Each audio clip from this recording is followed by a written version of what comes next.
एक ऐसी चीज है दोस्त और दोस्ती, जो अगर किसी से सच्ची हो जाए या किसी से सच्ची मित्रता हो जाए तो उसके लिए आदमी अगर वो सच्चा है तो आगे पीछे नहीं देखता और कोशिश यही करता है कि मैं अपने दोस्त के लिए अपनी जान तक दे दूं। यही कहानी और इसी टॉपिक पर ये कहानी है। आप ध्यान से सुनिएगा और आप दोस्ती का मतलब भी समझ जाएंगे अगर नहीं समझते हैं तो, और सच्ची दोस्ती क्या होती है वो भी आपको समझ में आ जाएगा अच्छी तरह। तो दोस्तों, ये कहानी दोस्ती और दोस्त पर है जो मैं आपको सुना रहा हूं, लेकिन कहानी सुनने से पहले चैनल को सब्सक्राइब करना नहीं भूलिएगा, क्योंकि इससे मुझे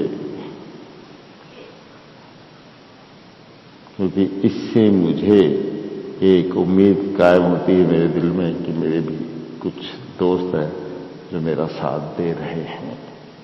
तो सुनिए कहानी। अरविंदपुर गांव में अतुल नामक एक युवक रहता था। अभी उसकी आयु मुश्किल से 20 वर्ष की हुई थी कि उसने अनेक विद्याएं सीख ली थी। एक दिन उसके पिता ने उसे थोड़ा धन देकर कहा, बेटा तुम शहर में जाओ और अपनी प्रतिभा के बल पर ढेर सारा पैसा कमा कर लाओ। अतुल पिता के आशीर्वाद लेकर शहर के लिए निकल पड़ा। रास्ते में जंगल पड़ता था। वह एक पेड़ के नीचे रुककर आराम करने लगा। अभी उसे वहां बैठे थोड़ी देर हुई थी कि उसकी उम्र का एक और युवक वहां आ पहुंचा। बातों बातों में उसे पता चला कि उस युवक का नाम अब्दुल्ला है और उसने भी कई विद्याएं ग्रहण की हैं। दूसरे वह विषय में अपने पिता की आज्ञा से ऐसा कमाने जा रहा था। कुछ ही देर में अतुल और अब्दुल्ला में दोस्ती हो गई और दोनों ने तय किया कि वे शहर में मिलकर रहेंगे और आपस में कभी जुदा नहीं होंगे। यानी दोनों मित्र बने, एक दूसरे को बहुत पसंद करने लगे। वह भी आपस में बातें यही कर रहे थे कि उन्हें जंगली लोगों ने आ घेरा।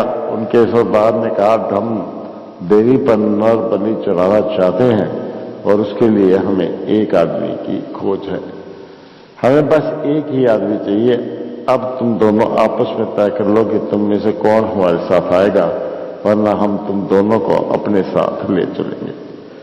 दोनों मित्र ईश्वर को मानने वाले थे और उनमें दोनों को नेकी का भी विश्वास था। उन्होंने आपस में बात की और फिर अतुल अब्दुल्ला से बोला, मैं तुम्हें खतरे में छोड़कर कैसे जा सकता हूं?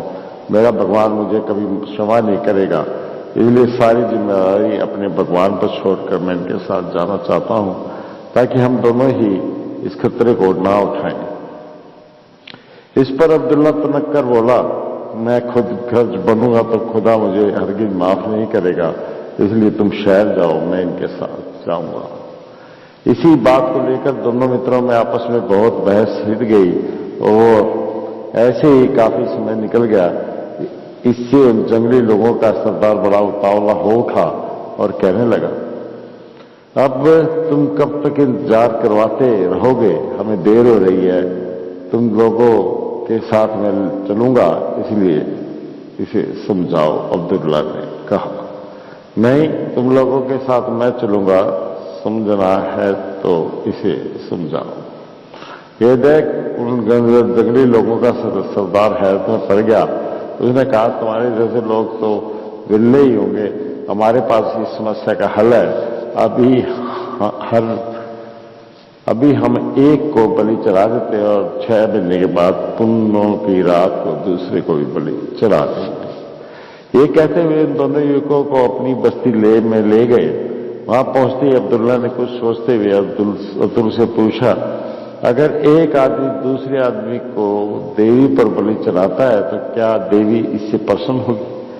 ये लोगों का अज्ञान है, अतुल ने कहा। अगले दिन जब उन जंगली लोगों का सरदार उनके पास आया तो वे बोले, पूनम की रात में अभी 10 रोज बाकी है।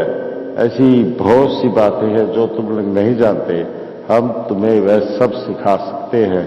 इस बीच युवकों के इस सुझाव को सरदार ने मान लिया। अब अतुल और अब्दुल ने नीति कथाएं सुनाने लगे। उन दोनों मित्रों से ये सब कहानियां सुन सुनकर उन लोगों में काफी परिवर्तन होने लगा। वहां की एक युवती अब्दुल से प्यार करने लगी और एक दूसरी लड़की अब्दुल पर फिदा हो गई। वे दोनों लड़कियां उन दोनों मित्रों से अलग अलग मिलकर बोली, वचन दो कि तुम मुझसे शादी करोगे, मैं तुम्हें गुप्त मार्ग से यहां से निकाल ले चलूंगी। लेकिन इन दोनों मित्रों में से पहले कोई भी जाना नहीं चाहता था। उन्होंने उस बस्ती के सरदार को लड़कियों की बात बता दी। सरदार उन दोनों मित्रों की ईमानदारी पर खुश होकर बोला, तुम दोनों से मुझे अच्छे रहन के बारे में पता चला, लेकिन मुझे डर है कि अगर देवी को क्रोध आ गया तो कबीले को नष्ट कर देगी। पर नरबली को तो कोई भी देवी पसंद नहीं करती, अब्दुल्ला ने कहा। मुझे इसका प्रमाण चाहिए, नरबली न करने से देवी नाराज नहीं होगी, सरदार ने कहा। और इसके साथ ही वह वहां से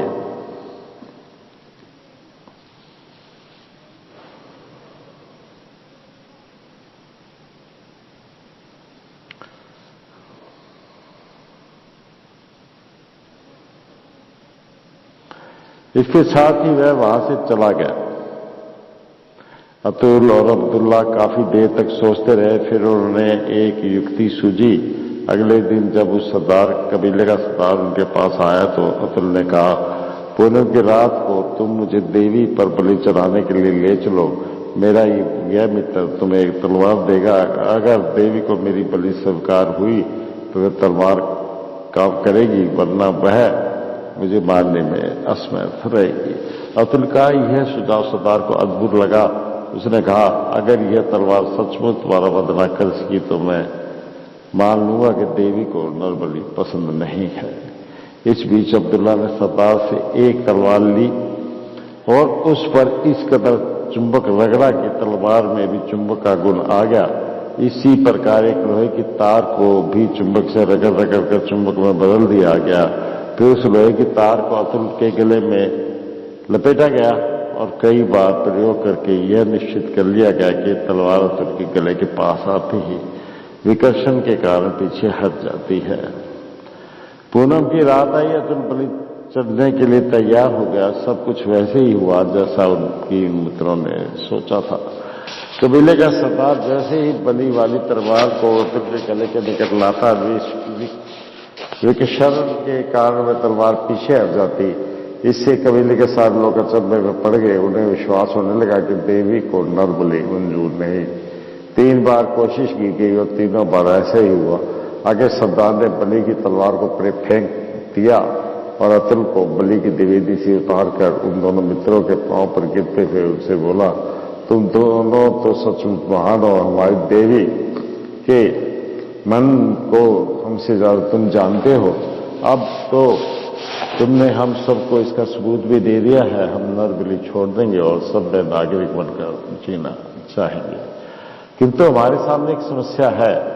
हमारे पास धन नहीं है। बिना धन के हम तुम लोगों के बीच जाकर कैसे रह सकते हैं? हमारे को उपकार करो। या पास की गुफा में एक पहाड़ी गुफा है। उस गुफा में एक राक्षस रहता है। हमने कभी उसे देखा तो नहीं, लेकिन हमारे लोगों का कहना है कि इसके पास ढेर सारा सोना और उतने ही धन है।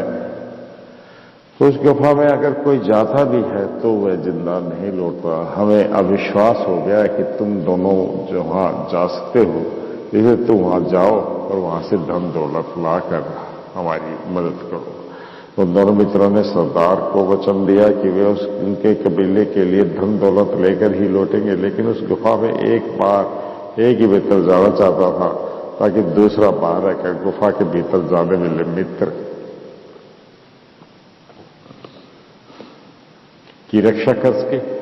जब यह उन्हें संभव न दिखा तो उन्होंने एक साथी गुफा में प्रवेश करने का निश्चय किया। कबीले का सरदार उन्हें पहाड़ी गुफा के पास छोड़ आया। गुफा में घुप अंधेरा था। दोनों मित्र धैर्य के साथ आगे बढ़ते रहे। उन्हें अंधों की तरह अपना रास्ता टटोलना पड़ा। अचानक उनके सामने बिजली की चमक हुई और इसके साथ ही उनके सामने एक सुंदर युवती आ खड़ी हुई। वह सुंदर युवती तखम से बोली, जो भी मुझे देखेगा उसे जिंदा रहने के लिए उससे शादी करनी होगी। तुम काफी सुंदर हो, इसलिए मैं तुम्हारे सामने आई हूं, चलो हम शादी कर लें। तब मेरे इस दोस्त का क्या होगा, तुमने सुंदरी से पूछा। इस पर वह युवती हंसी और देखते ही देखते अब्दुल्ला राख का ढेर बन गया। अतुल को देखकर परेशान हो गया और रोते हुए उस ढेर के पास बैठ गया। फिर वह सुंदरी से बोला, तुम निर्दयी हो, मैं तुमसे शादी नहीं कर सकता, मुझे भी राख कर दो। मैंने तो मैं आशा जगाकर तुम दोनों को अलग अलग करना चाहा, लेकिन यह संभव ना हुआ। तुम दोनों की दोस्ती लाजवाब है, तुम्हारा ये मित्र थोड़ी देर में जीवित हो जाएगा, आगे बढ़ जाओ, तुम दोनों की भलाई होगी। और ये कहकर वह सुंदरी अदृश्य हो गई। थोड़ी ही देर में वह राख का ढेर गायब हो गया और उसकी जगह वहां से अब्दुल्ला प्रकट होने लगा। अब्दुल्ला से अब सही सलामत सामने खड़ा दिखाई दिया तो उसने स्वयं सब बता दिया जो उसके साथ घटित हुआ था। फिर वह बोला, जो भगवान पर विश्वास करते हैं उन्हें कभी कोई हानि नहीं पहुंचा सकता। वे दोनों मित्र अब थोड़ा आगे बढ़े और आगे बढ़ने पर उन्हें एक ऐसा व्यक्ति दिखाई दिया जो लंबा और पतला था। उन्हें देखकर वह अजीब ढंग से हंसने लगा और कहने लगा, तुम दोनों गाओ, खूब बढ़िया गाओ, जो मुझे पसंद है उसे मैं खजाना दिखा दूंगा, लेकिन जो मुझे पसंद नहीं होगा उसे का मैं अंत कर दूंगा। दोनों मित्रों ने अपना अपना गला साफ किया और फिर सफर साथ कर गाने लगे। उनके गाने सुनकर वह व्यक्ति खुशी से झूम उठा और नाचने लगा। फिर जैसे ही गाना खत्म हुआ, अपने पीछे की ओर लुढ़का और गिर पड़ा। ये देखकर अब्दुल ने अपनी छाती पीटनी शुरू कर दी और कहने लगा, अगर मेरा दोस्त जिंदा न रहा तो मैं भी जिंदा ना रहूंगा। फौरन बताओ कि मेरा दोस्त मुझे जिंदा कैसे वापस मिल सकता है। वह दुबला पतला व्यक्ति कुछ नहीं बोला। तो उसने अब्दुल्ला को अपने साथ लिया और आगे बढ़ गया। आगे बढ़ने पर वह अब्दुल्ला ने देखा कि वहां एक बहुत बड़ा भवन है। उस भवन में हर कहीं सोना और गहने दिख रहे थे। इतना सोना देखकर अब्दुल्ला की आंखें चौंकाचौंध हो गई। वह सोचा, खजाना अब तुम्हारा हो सकता है। अगर अब भी तुम अपने दोस्त को जिंदा देखना चाहते हो तो वह जिंदा तो हो जाएगा, लेकिन दूसरे समय ये खजाना गायब हो जाएगा। अच्छी तरह सोच लो और ये बताओ कि तुम्हें दोस्त चाहिए या यह खजाना, उस व्यक्ति ने कहा। अब्दुल्ला ने झट उत्तर दिया, मुझे तेरा दोस्त चाहिए। अगले ही क्षण में भवन, वह संपत्ति और वह दुबला पतला आदमी सब गायब हो गए और वहां अब्दुल्ला को अपने सामने अपना मित्र खड़ा हुआ दिखाई दिया। जो कुछ बीता था उसके बारे में सुनकर अतुल ने कहा, फिर यह साबित हो गया कि जो भगवान पर भरोसा करता है उसका कोई बाल भी बांका नहीं कर सकता। अब दोनों मित्र खुशी खुशी आगे बढ़े, लेकिन उन्हें ये सोचकर कोतलू हो रहा था कि देखे कि अब क्या करता है। वह कुछ ही आगे बढ़े थे कि एक नन्हे पर्वत जैसा एक विशालकाय राक्षस दिखाई दिया। राक्षस ने अतुल और अब्दुल्ला की तरफ प्यार से देखते हुए कहा, तुम दोनों की दोस्ती महान है। तुममें से एक ने रानी सौंदर्य पर विजय पाई और दूसरे ने धन वैभव को टुकरा दिया। बहुत ने सोचने पर भी मैं ये फैसला नहीं कर